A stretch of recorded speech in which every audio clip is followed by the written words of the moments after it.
de ferveur qui a été très apprécié. Merci pour votre enthousiasme, même en traversant toutes sortes de difficultés variées et avariées.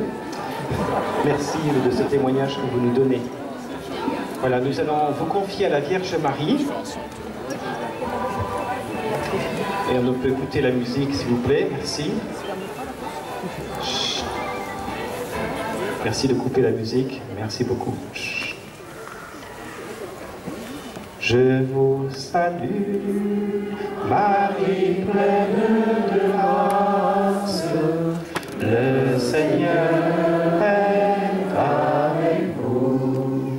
Vous êtes bénie entre toutes les femmes, et Jésus, votre Fils, est béni.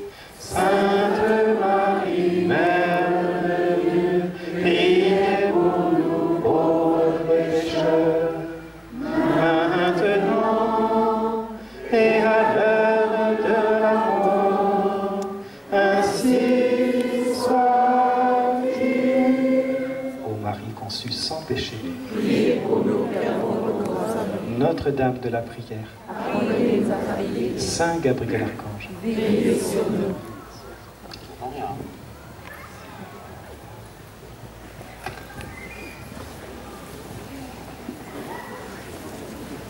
J'espère que vous avez du courage. Donc on m'a donné un thème très beau, alors on suis servi pour l'homélie ce matin et la causerie de cet après-midi. Une phrase importante. Allez le Bouchard, je donnerai du bonheur dans les familles. Donc je m'attends à essayer de contempler cette famille avec une toute jeune fille à qui il arrive un événement inimaginable et qui a besoin d'aller trouver tout de suite sa vieille parente Elisabeth pour être éclairée, réconfortée, qui s'aperçoit que c'est encore plus grand que tout ce qu'elle avait pu imaginer, et qui explose de joie dans le Magnificat. Des familles dans la Bible, il y en a beaucoup, et donc essayer de réfléchir à cela. Alors moi, je ne me suis pas fatigué, hein. Donner du bonheur dans les familles. Alors on va regarder ce que ça veut dire donner, qu'est-ce que ça veut dire le bonheur, et qu'est-ce que ça veut dire la famille. Voilà, tout simplement. Des familles, donc dans la Bible, ben, il y a la Sainte Famille. Ils ne sont pas beaucoup là-dedans, il y a un fils unique, Jésus, mon fils unique. Après, ben, à l'inverse, il y a la famille de Jacob et d'Israël, il y a 12 garçons, alors là c'est autre chose, évidemment.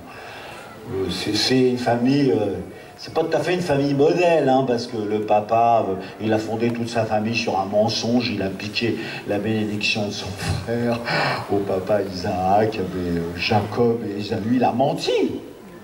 C'est pour ça que Jésus, après, quand il voit, vous savez, au début de l'évangile, il dit « Ah, voilà un vrai Israélite, un homme qui ne sait pas mentir ». On dit « Bah oui, c'est vrai que Jacob, Israël, avait tout fondé sur un mensonge. » C'est quand même pas très brillant. Puis il y a 12 frères, et ça se passe bien, pas très bien quand même, quoi, parce qu'on en vend un, on dit oh ben non, faut pas le tuer, alors on va le vendre aux Égyptiens qui vont passer, ah ben non, le tuez pas, etc. Puis après, tout ça retombe merveilleusement à la fin. C'est compliqué les familles, quoi. C'est merveilleux, et c'est plein de péchés aussi, et c'est comme ça. Ou de souffrance. Une autre famille bien aimée dans la Bible, c'est celle de Tobie, par exemple. Alors on souffre quand même. Et la pauvre petite Sarah, quand ses parents, ils voient encore un 7e garçon qui arrive, ce qui est arrivé aux 6 premiers, mon Dieu, ils disent, ah là là, mon Dieu, ah non, ils font pas le signe de la croix encore, mais ils disent, voilà, qu'est-ce qui va se passer? Et puis voilà, il y avait un ange, Raphaël, qui était là à côté, bon, voilà. Donc, en fait, si vous voulez, moi j'aime bien ce verbe donner, je donnerai du bonheur dans les familles. Un jour, j'ai entendu quelqu'un qui m'a dit bah justement, le bonheur, c'est d'en donner. Voilà. C'est quoi le bonheur? C'est pas très facile de définir le bonheur. Si je vous dis est-ce que tu es heureux, le bonheur, c'est fugitif. Hein. Il y a les jours avec, il y a les jours sans, il y a les jours où on ne sait pas trop. Enfin, on sait qu'on doit faire, et puis jusqu'à ce soir, et puis demain, et encore après. Il y a des moments merveilleux, en fait, imprévus, qui nous laissent un souvenir extraordinaire. Et donc, c'est difficile de définir ce que c'est que le bonheur, quoi. Mais moi, ce que j'ai bien aimé, c'est ça, puisque le thème, c'est « Je donnerai du bonheur cette phrase qui m'avait bien touché. Le bonheur, c'est d'en donner aux autres. Ça, c'est vrai. Hier soir, reçu à l'île Bouchard, j'ai reçu chez un grand-père. Il dit, il n'y a rien de plus heureux que d'être grand-père. Il y en a peut-être sans doute certains parmi vous. Ah bah oui, voilà. Il y avait son fils, le jeune papa qui était à côté, qui dit, mais être papa, c'est très bien. Oui, oui, c'est très bien d'être papa, mais être grand-père, c'est très, très, très bien. C'est merveilleux, il y a une douceur, il y a un bonheur, il y a une responsabilité complètement différente, une affection. Merci Seigneur, voilà. Donc en fait, ce qui est très important, c'est vraiment de savoir donner, quoi. Savoir donner le bonheur pour les autres. Une très belle histoire qui m'est arrivée à moi. J'arrive dans le fin fond de Madagascar, quand j'étais missionnaire là-bas, un pays qui s'appelle le pays des épines, les gens Rouy. Et il y avait une religieuse de Saint-Vincent de Paul espagnole qui était là. Et comme je parle espagnol, on se met à parler tous les deux de son village d'origine, de sa famille, de ceci, de cela. Elle était en train de nettoyer les plaies de la gale et de la lèpre sur les petits-enfants. Les petits-enfants étaient malades, mais ils jouaient, les petits-enfants sont toujours contents, donc les enfants jouent. Et d'un coup, je m'aperçois qu'elle est d'une grande famille noble espagnole. Je dis, mais qu'est-ce que vous foutez là, quoi? Complètement à l'autre bout du monde, alors que vous pourriez avoir votre château là-bas en Espagne, près de Tolède. Elle part d'un grand éclat de rire, elle me dit, mon cher ami, ça c'est le bon Dieu. Et c'est vrai, je me suis dit, c'est une preuve, quoi. Le bonheur, c'est d'en donner aux autres. Donc elle s'occupait d'enfants. Elle n'aura jamais son nom dans le journal, elle ne sera jamais une mère Teresa ni une sœur Emmanuel. N'empêche qu'elle est éclatante de bonheur, dans un endroit d'une misère inimaginable, et au milieu de cette enfance misérable, malade et tout. En fait, elle était là, elle était donnée pour une raison qui la dépassait complètement, c'est que voilà, Dieu l'avait envoyée là. Et donc son bonheur, c'était vraiment d'en donner aux autres.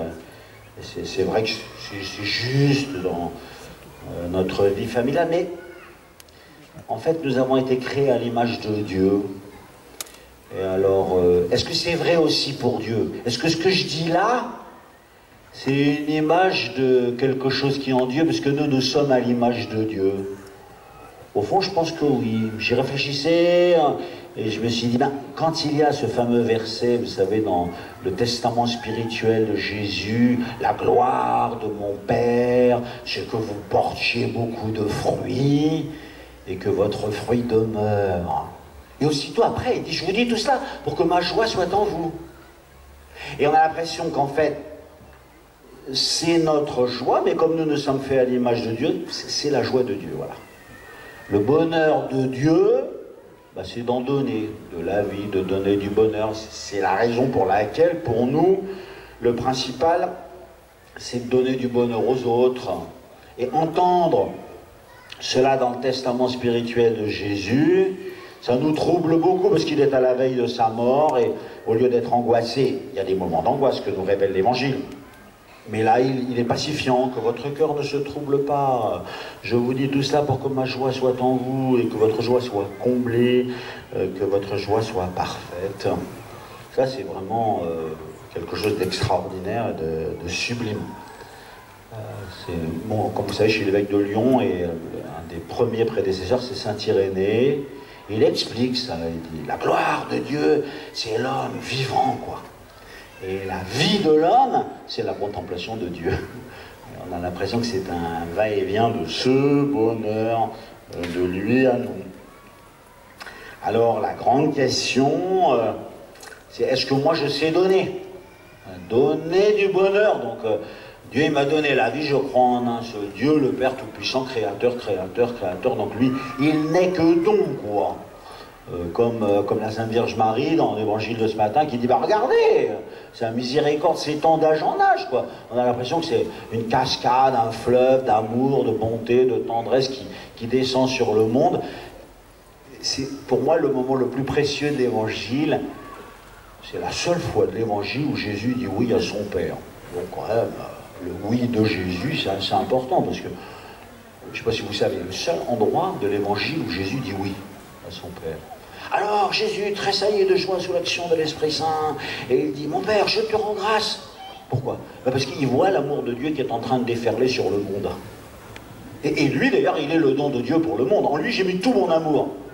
Donc, on devine là quelle est la joie de Jésus. Je crois que c'est le seul endroit où il explosa, il exulta de joie sous l'action de l'Esprit Saint, et il nous dit que c'est dans le mouvement de cette miséricorde qui arrive, de cet amour qui descend. 2 fois cette semaine, on a eu dans la lecture pour la fête de Saint-Laurent et la fête de Sainte-Claire, dans les évangiles, j'imagine que vous êtes beaucoup à suivre les évangiles de chaque jour. J'étais en pèlerinage à Fatima avec les séminaristes du diocèse de Lyon, et à la fête de Saint-Laurent, on avait dans Jean 12, qui aime sa vie, la perd, et qui s'en détache en ce monde, la garde, pour la vie éternelle. Et le lendemain, c'était la fête de Sainte-Claire, on avait Matthieu 16, 25, c'était à peu près la même chose. Celui qui veut sauver sa vie la perdra, mais qui perd sa vie à cause de moi la sauvera. Un peu énervant cette traduction d'ailleurs, parce que ma vie, moi je veux quand même que ma vie soit sauvée. Et Dieu est venu pour sauver tous les hommes, Dieu veut que tous les hommes soient sauvés. Alors, vous me dites de la perdre ou de la sauver? Qu'est-ce que vous me racontez? En fait, il faut aller regarder le texte évangélique de près, c'est pas le même mot.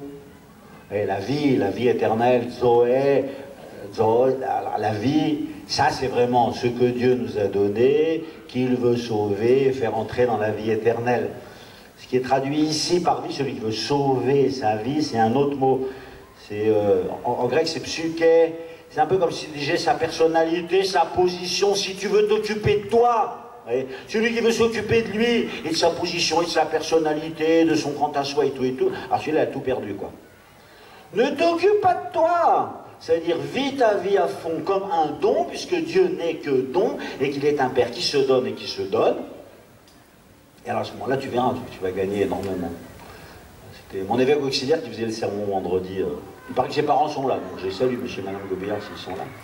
Il fait un très beau sermon aux séminaristes vendredi, et il leur dit ça, il dit, ben, en fait, on voit bien que celui qui ne veut pas donner, il perd tout, et que la vie elle-même, c'est de donner, quoi.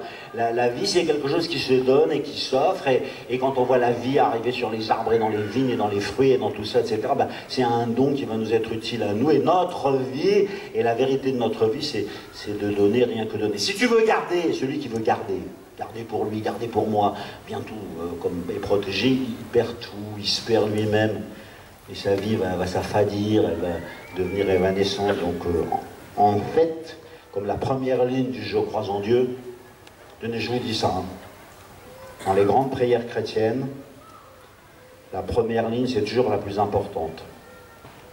Eh ben, c'est celle à laquelle personne ne fait attention. Et par exemple, il y a 7 demandes dans Notre Père. Si je vous demande quelle est la demande principale du Notre Père, eh bien sur vous, il n'y en a pas 1% qui va me dire que ton nom soit sanctifié. Parce qu'on pense toujours à pardonner, à résister à la tentation, à faire la volonté de Dieu, à faire venir son règne, à partager le pain, ce qui est très bien. Mais la première phrase du credo, tout le monde l'oublie. La première phrase du Notre Père, tout le monde l'oublie. Et pourtant, c'est vraiment, vraiment, vraiment la principale. Et c'est là que j'apprends dans la première ligne du credo que vivre, c'est donner. Et celui qui veut garder sa vie, sa personnalité, son grand à soi, je sais pas quoi moi, la position sociale, tous ces trucs-là, il est perdu celui-là, vous voyez. Il aura perdu tout, quoi. Donc ici, il y a une phrase répétée par Jésus, souvent dans l'Évangile, et qui est que, en fait, vivre, c'est donner. Voilà. Donc je voulais réfléchir sur le verbe donner, c'est fini. Après, je vais réfléchir sur le mot bonheur. Alors, bonheur, en fait, il y a 2 mots pour le bonheur dans le grec. Celui qui est dans l'Évangile, c'est « Heureux les pauvres en esprit, car le royaume des cieux est à eux ». Moi, je suis l'évêque de Lyon et j'ai demandé aux chrétiens de Lyon qu'ils apprennent les béatitudes par cœur. Donc, ils l'ont certainement fait. Oui. C'est très important, oui. Les petits Français, on nous a appris des poèmes de Victor Hugo, de Ronsard, des poésies de La Fontaine, tout ça, c'est très bien. Mais pourquoi on ne va pas faire? J'ai craint que ce soit de ma faute si j'avais crié trop fort. En fait, il y a ce bonheur qui est comme un plaisir et comme un bien-être. Quand on va faire une balade en famille, quand on est à la plage, quand on joue au foot ou on nage ensemble, quand on fait une marche en montagne,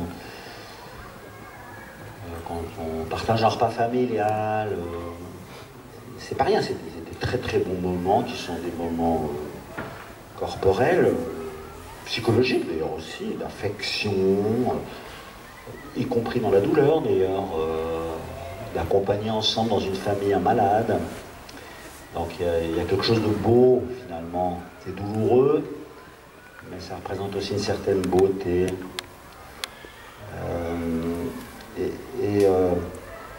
Alors moi j'admire ça beaucoup quand je vais dans les familles, parce que on voit que les grandes sœurs sont comme des demi-mamans, c'est Baudelaire qui dit ça, mais c'est vrai, je trouve. On voit plein d'affection, de service, d'attention, etc. Moi j'aime beaucoup les familles où l'on joue, par exemple. Alors là on est ensemble, on est un peu tous comme des enfants finalement. Peut-être le plus beau commentaire que j'ai lu, c'est celui du pape François dans Amoris Laetitia. Au début, il décrit ce bonheur familial avec le psaume 127, 128, vous savez, comme des plants d'olivier à l'entour de la table, ainsi les enfants et les fils de l'Église, etc. Et alors il décrit, on a l'impression que c'est un peu comme la circulation de l'amour. Moi je compare ça souvent à la Sainte Trinité, parce que je me dis, la Trinité en fait c'est l'amour qui circule, quoi. Donc à l'intérieur de Dieu qui est infini, c'est une circulation d'amour, et c'est ça qu'il définit. Une fois, il y a un grand responsable musulman qui est venu me voir et puis qui me dit Monseigneur, nous les musulmans, on dit souvent que vous les chrétiens, vous avez une foi incohérente parce que vous croyez en un seul Dieu et en trois dieux. Mais enfin, moi je vous connais, je suis sûr que votre foi n'est pas incohérente. Alors, expliquez-moi la Trinité. D'abord, j'ai commencé par lui dire que c'était un complément d'objet direct qui allait assez mal avec le verbe expliquer.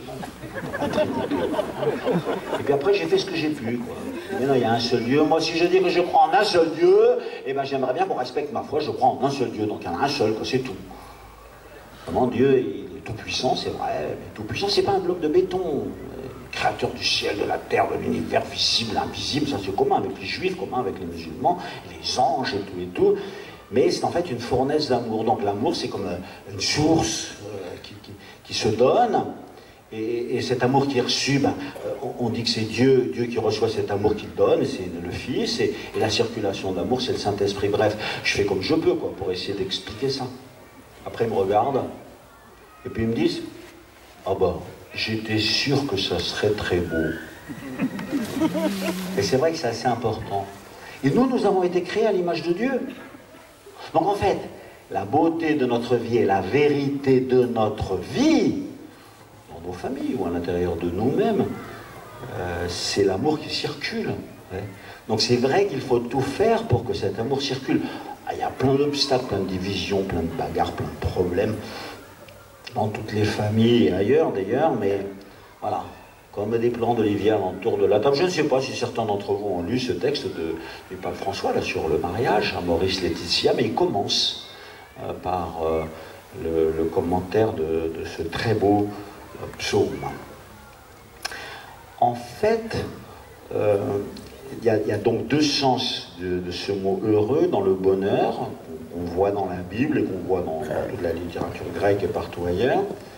Celui-là, donc, d'une espèce de douceur, d'un bien-être, et puis après, un bonheur qui t'engage, un bonheur qui est dans le fait que tu dois sortir de toi-même et tout perdre pour avancer, pour réaliser tout ce que tu dois faire, parce qu'on t'attend sur le chemin, quoi. Peut-être certains d'entre vous connaissent une traduction un peu originale, j'en fais pas la pub, de la Bible qui est faite par un juif qui s'appelle André Chouraki, et il a traduit aussi le Nouveau Testament. Et là, quand on arrive à Matthieu au chapitre 5 avec « Heureux les pauvres en esprit, le royaume des cieux est à eux, heureux les affligés, ils seront consolés, heureux les doux, etc. car ils hériteront la terre promise », lui, au lieu de mettre « heureux », « ashraï » en hébreu, il met « en marche ». Et ça fait un bon tilt. Et c'est vrai que c'est intéressant, ça nous réveille. C'est pas le bonheur d'une bonne glace que tu es en train de manger, quoi.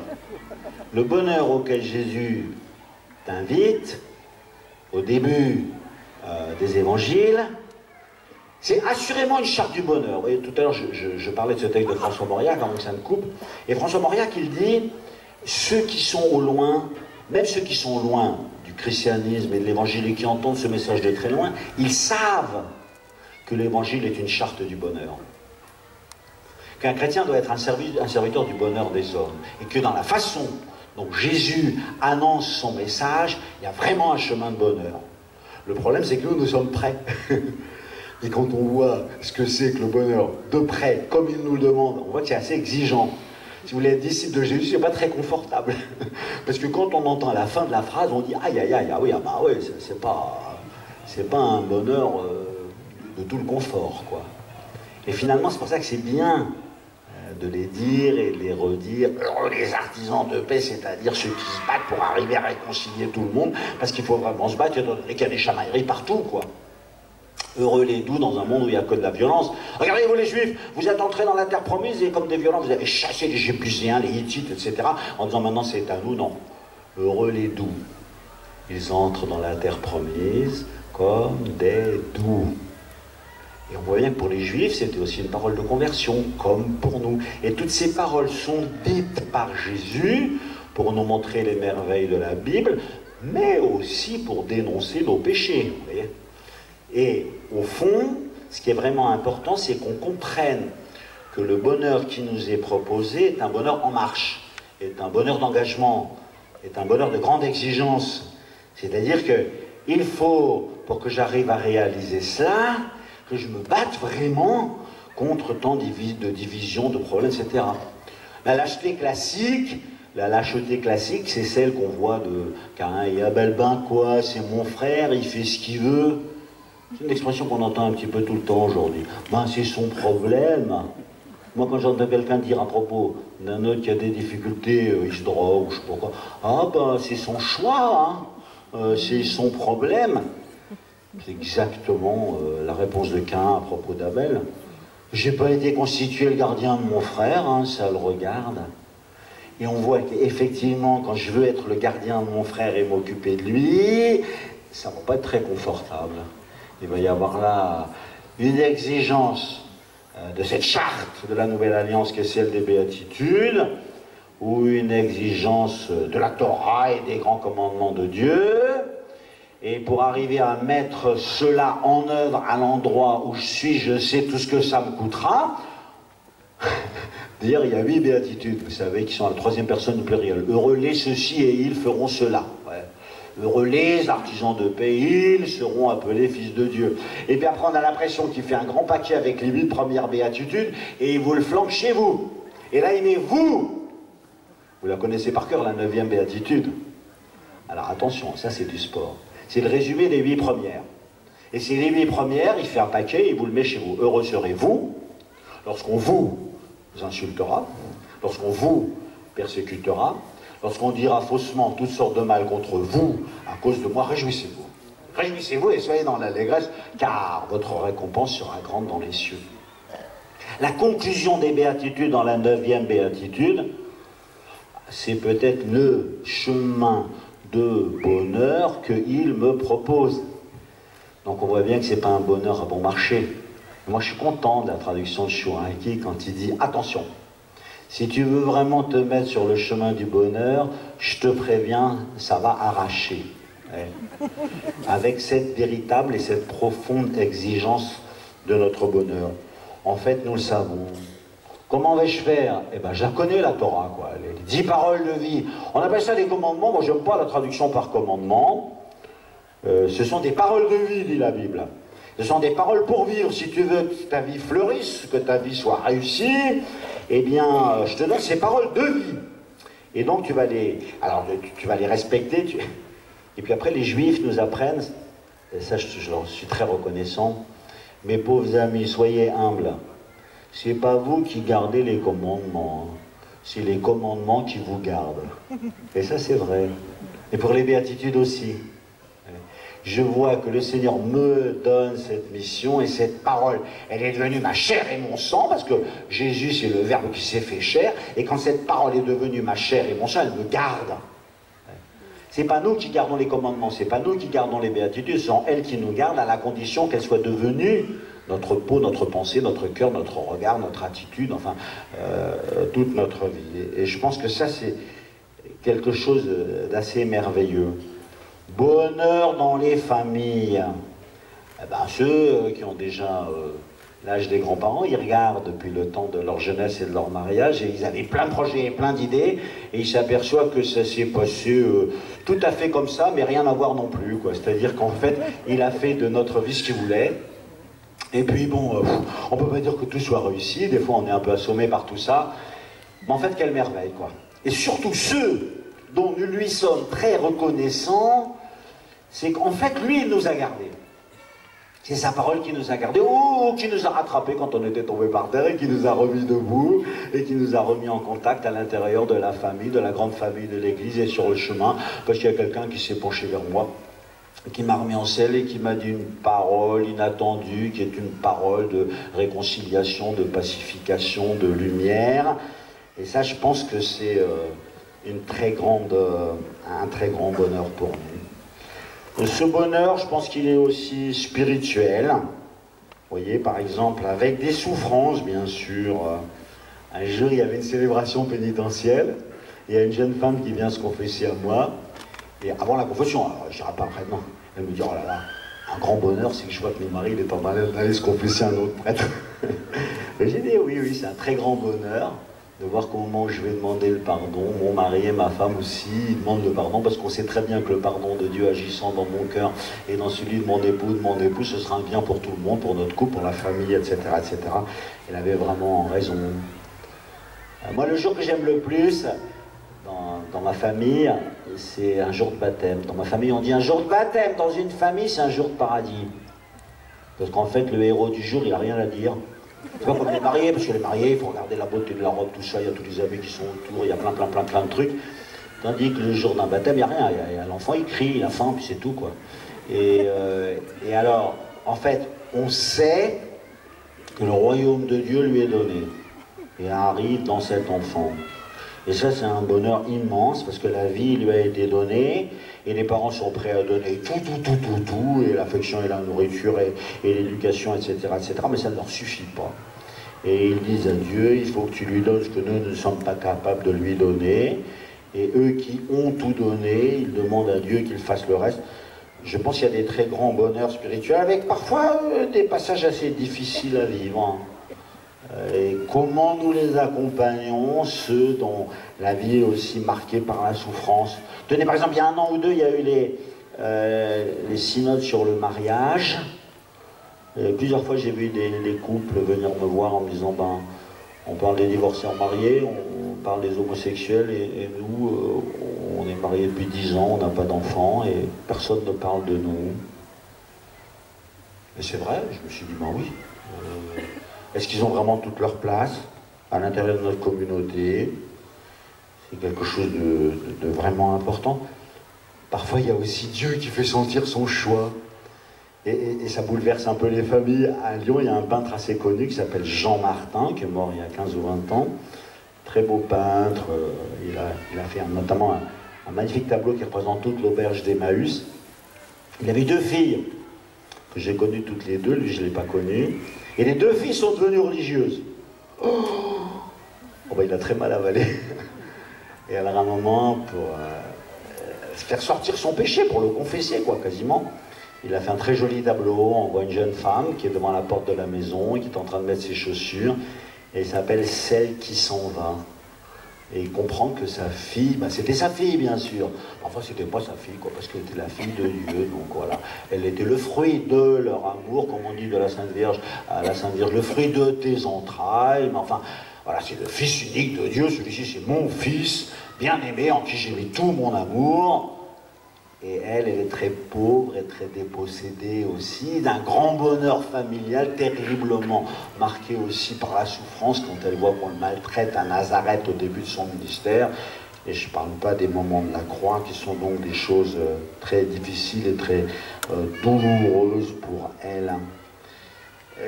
Donc ce qui me semble vraiment le plus important pour comprendre cette notion du bonheur, c'est le fait que c'est notre route, que c'est notre chemin, qu'il faut que nous soyons en marche, il faut que nous soyons cette parole qui continue de créer le monde et de l'aimer. À la première page de la Bible, je vois Dieu dit et les choses sont, et Dieu dit, il y a 10 fois, 10 fois l'expression Dieu dit, comme on dit qu'il y a les 10 commandements, il y a les 10 paroles de la création, il y a les 10 litanies de la génération. Tout ça est très très bien construit dans la Bible. Et on demande que toi aussi, tu sois cette parole d'amour qui est devenue ta chair et ton sang, et qu'elle poursuive son chemin et sa route. Voilà. Ça, ce sera le chemin de ton bonheur. Il y a une phrase de l'Épître aux Thessaloniciens que j'aime beaucoup. Elle est d'ailleurs citée à la fin du Concile Vatican II dans le décret sur la parole de Dieu, dernier numéro. Donc le Concile a dû estimer que c'était une phrase très importante aussi. Il dit « Il faut que la parole de Dieu poursuive sa course ». La parole de Dieu, elle s'est faite chair dans la personne de Jésus. Mais nous sommes le corps du Christ. Nous aussi, nous devons être cette parole faite chair et sang. C'est-à-dire que dans nos yeux, notre regard, notre attitude, notre vie quotidienne, les gens doivent entendre, voir la parole de Dieu en chair et en os. Et il faut qu'au milieu du monde de 2017, la parole de Dieu poursuive sa course, et c'est vous qui êtes la parole de Dieu faite chair aujourd'hui, le corps du Christ qui poursuivait cette course. Donc, quand les gens nous voient, est-ce qu'ils entendent la parole de Dieu? Est-ce qu'ils la voient agissante? Est-ce qu'ils sont capables de dire, vous savez, comme les Juifs émerveillés par Jésus et qui disent ah, on n'a jamais rien vu de pareil, Dieu a visité son peuple, un grand prophète s'est levé parmi nous, ah ben celui-là il ne parle pas comme les prophètes et les scribes, etc. C'est-à-dire cette allégresse de la parole de Dieu qui était en marche, qui est venue jusqu'à nous et qui a frappé mon regard, qui a frappé mon esprit, qui a frappé toute ma vie et qui véritablement a allumé le feu. Nous, d'une certaine manière, nous n'y sommes pour rien. Combien de fois dans notre vie nous sommes donnés de tout notre être et de tout notre cœur, le résultat zéro. Et une autre fois, on avait l'impression d'avoir dit une banalité, c'est allumer le feu dans quelqu'un. Ce qui prouve que vraiment il a besoin de nous, mais que ça ne marche pas à la rentabilité, que ce n'est pas du prévisible. C'est arrivé déjà à Jésus. Il parle dans la synagogue de Nazareth, tout le monde dit celui-là il est malade, hop, etc. Et ça se termine très très mal, et ils veulent le précipiter du haut du mont du scandale. Alors que d'autres fois il prêche, et puis les gens sont là, ils étaient là tous dans le temple, ils étaient suspendus à ses lèvres, dit l'évangile de Saint Luc, et on avait l'impression que cette foule qui était là éparse pour venir voir passer un grand rabbi, c'est quelque chose de beau à regarder dans l'évangile de Saint Luc, vous savez, au début vous avez la foule. La foule, c'est comme les vaches qui regardent passer le train, vous voyez, c'est des gens qui sont là, regardant. Et puis quand Jésus a parlé, puis a parlé, puis a parlé, hop, il a une âme, et c'est devenu un peuple. Le mot a changé, on ne dit plus la foule, on dit le peuple. Et en fait, cette parole de Dieu vivante à l'intérieur de Jésus les a touchés au fond du cœur, et vraiment leur a donné une âme, quelque chose de commun. Et donc, en fait, pour nous, notre véritable bonheur, c'est ça, vous voyez, c'est de mettre en œuvre les béatitudes pour que la parole de Dieu poursuive sa course. Quand je vous dis tout ça, vous savez à quel point donc c'est quelque chose de vraiment exigeant pour nous, quelque chose de difficile et qui requiert la totalité de notre personne et devant lesquels nous sommes petits, dépassés, parfois révoltés, de ne pas avoir peur de la révolte qui vient en nous et dont on voit tellement de traces déjà dans l'Évangile et dans beaucoup d'autres endroits, à la condition qu'il puisse continuer à nous parler. En fait, se révolter contre Dieu, ben, c'est arrivé à pas mal de monde dans l'Évangile, mais l'important c'est qu'il puisse continuer à me parler, continuer à être en relation avec moi et à me dire quelle est sa volonté pour que je l'accomplisse. Ça suffit pour bonheur. Alors maintenant, un petit peu sur la famille. Donc, donner, bonheur, famille. Moi, sur la famille, j'ai une idée. C'est qu'on ne sait pas bien qu'est-ce que c'est qu'une famille. Et il y a des parents, un enfant qui vient d'arriver, il y a un noyau familial. Et puis, en fait, c'est un mot qui a une extension extraordinaire. Parce que l'Église aussi est une famille, et puis une nation, et puis l'ensemble de l'humanité, la famille humaine. Nous avons un seul Père, vous n'avez qu'un seul Père. Donc je peux dire que tous les hommes sont mes frères, c'est vrai. Et qu'il y a aussi une famille humaine. Et alors c'est quoi? Et alors parfois si ça s'est complètement dilué, vous voyez, qu'il n'y a plus rien de spécifique et de particulier, on ne sait plus ce que c'est. Moi mon idée c'est très simple, c'est que plus l'enracinement familial est fort, plus on a vraiment reçu de ceux qui nous donnent notre vie et qui ont charge de nous aimer, de nous faire progresser et de nous construire et de nous structurer, de nous fortifier, plus la vie familiale s'élargit et elle est capable de dépasser toutes les frontières. Et c'est pas antinomique, c'est pas l'un qui s'oppose à l'autre, c'est l'un qui te prépare à l'autre. C'est la raison pour laquelle, dans un pays comme le nôtre, prier pour la France aujourd'hui, c'est justement ça. C'est vraiment prier pour la famille. Prier pour que les familles soient vraiment des familles, où les parents soient vraiment des serviteurs de leurs enfants, et où, en servant leurs enfants, ils apprennent aux enfants que eux, ils sont heureux en donnant et en servant, et que toute leur vie, c'est de servir. Parce qu'après tout, si Jésus s'est présenté comme le serviteur, ouais, eh ben, c'est peut-être parce que Dieu l'est. Ça, c'est une chose que j'entends jamais dire dans un sermon. Que Jésus soit serviteur, on l'entend tout le temps. Il a lavé les pieds, Pierre n'était pas content, tu vas quand même pas me laver les pieds, c'est les esclaves qui lavent les pieds. Jésus lui dit, si je te lave pas les pieds, tu n'auras pas de part au paradis. Alors Saint-Pierre, lui, il est assez carré, tout simple, tout clair. Il dit, ah bon, alors dans ce cas-là, pas seulement les pieds, mais aussi la tête, les mains, etc. etc. Et puis Jésus se lève, et il dit, vous m'appelez le Maître et le Seigneur. Et vous avez raison, car je le suis. Et si moi, le Maître et le Seigneur, je vous ai lavé les pieds, c'est un exemple que je vous ai donné pour que vous fassiez pareil, vous fassiez de même les uns pour les autres. Donc je suis constitué serviteur des autres. J'ai la charge de laver les pieds, de me comporter comme un serviteur, voire un esclave de ceux qui sont autour de moi. Ce sera vraiment ma vocation de serviteur, de chrétien, puisque je ressemble à celui qui est le serviteur avec un S majuscule. Mais je voudrais remonter en amont. Si Jésus est le serviteur, ça j'entends jamais dire, je ne sais pas si vous l'avez entendu, c'est que parce que Dieu est serviteur. Lui, il est l'image du Dieu invisible. La seule chose qu'il a fait, c'est de nous montrer qui est Dieu. Donc quand il se présente comme le serviteur, en fait, il veut me faire comprendre que Dieu est véritablement le serviteur de ses enfants. Il y a un verset que j'aime énormément, on dit dans les complis de jeudi soir, 1 Thessaloniciens 5, 23, et il dit « Dieu qui sanctifie l'homme tout entier, dans son esprit, dans sa psychologie, sa personnalité et dans son corps. » C'est-à-dire Dieu, il est au service de tout toi. Il est au service de ta vie spirituelle, bien sûr, mais il est aussi au service de ton équilibre, de ta personnalité, de tes qualités, etc., ou de tes défauts pour les diminuer, et aussi au service de ton corps, et il ira même jusqu'à ressusciter ton corps. Et ce n'est pas étonnant, nous avons été créés à l'image et à la ressemblance de Dieu, donc nous sommes aussi véritablement à l'image d'un Dieu serviteur, dont le plus bel exemple qui m'a été donné est celui de Jésus, comme par hasard, c'est le premier mot qui sort des lèvres de la Vierge Marie. Que tout se passe pour moi selon, très difficile à traduire, des fois on dit selon ta parole, mais selon ta promesse, selon ton engagement, selon ce que tu viens de me dire, selon cet événement-là, voilà. Elle voit que Dieu s'est engagé dans sa vie, dans son propre corps. Et moi, je suis la servante du Seigneur. Donc, puisqu'il se met au service de mon humanité, que là, il va donner le serviteur du monde entier, moi, je sais bien que je suis une servante. Alors, à mon avis, c'est cela dont nous devons essayer d'être les serviteurs à l'intérieur de nos familles, c'est-à-dire serviteurs les uns des autres. Souvent j'ai remarqué ça, comment il y a une très belle atmosphère de service. Un jour je confesse un garçon et j'ai dit, est-ce que tu sais l'acte de contrition? Alors, il m'a dit, oui, on était dans la même chambre avec mon frère et il me l'a appris. Alors, je dis, ça c'est bien. Donc un grand frère qui apprend à son petit frère l'acte de contrition, béni soit Dieu. Tout ce qu'on a appris, les plus grands qui étaient avant nous, tout ce qu'ils nous ont dit, donné, etc. Une merveille. Cet amour. En fait, quand on définit l'Église à l'intérieur de la Bible, on la définit peut-être pas d'abord comme une famille, on la définit comme une fraternité. Adelphotes, c'est des frères. Vous êtes des frères entre vous. Et Jésus-Christ est le premier-né de tout cet ensemble.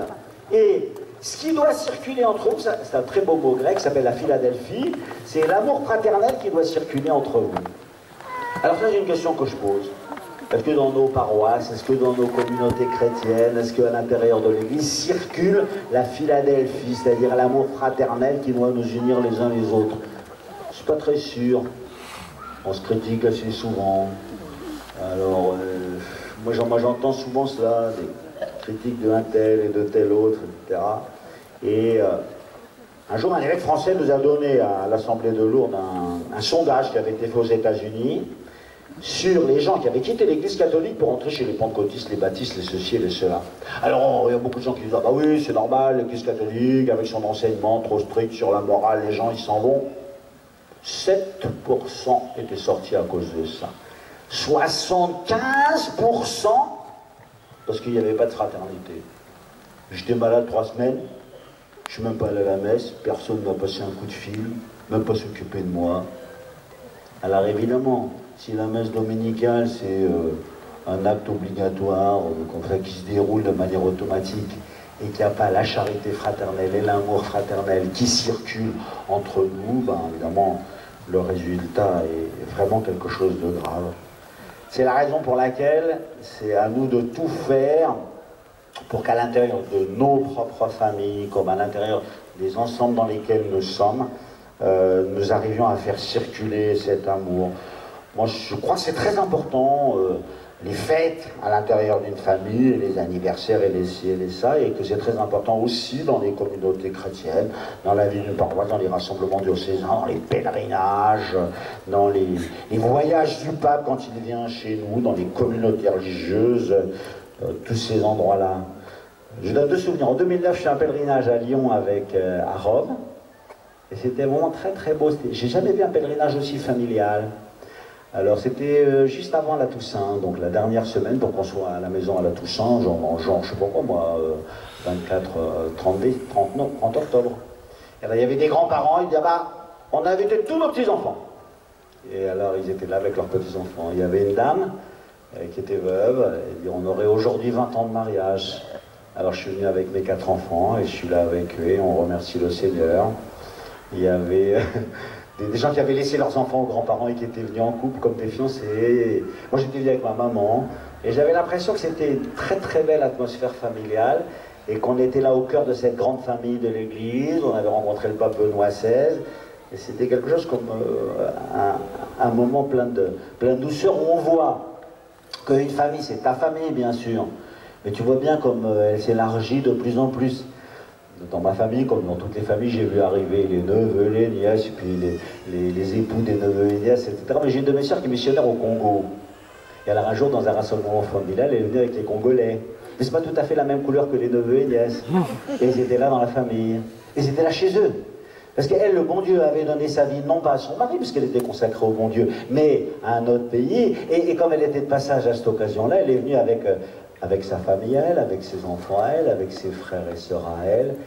Et ainsi, dans une maison qui est la maison de une famille, on avait vu que la famille c'est quelque chose de grand et d'immense et de toujours plus vaste. Quand je suis parti de Madagascar, 4 ans j'étais missionnaire à Madagascar, et puis les prêtres, au moment de mon départ, j'étais formateur dans un séminaire, ils font une petite fête pour le départ, et puis ils me disent, nous on n'a rien donné, alors la seule chose qu'on te donne c'est une carte postale signée par nous tous, mais on va te dire une chose, toi, tu fais toujours partie de la famille. Et à chaque fois qu'on verra célébrer la messe les prêtres que tu as formés, on dira, bah Philippe, il a contribué à leur formation. Donc tu viens quand tu veux et tu fais partie de la famille. Et c'est vrai aussi. Il y a une vraie fraternité.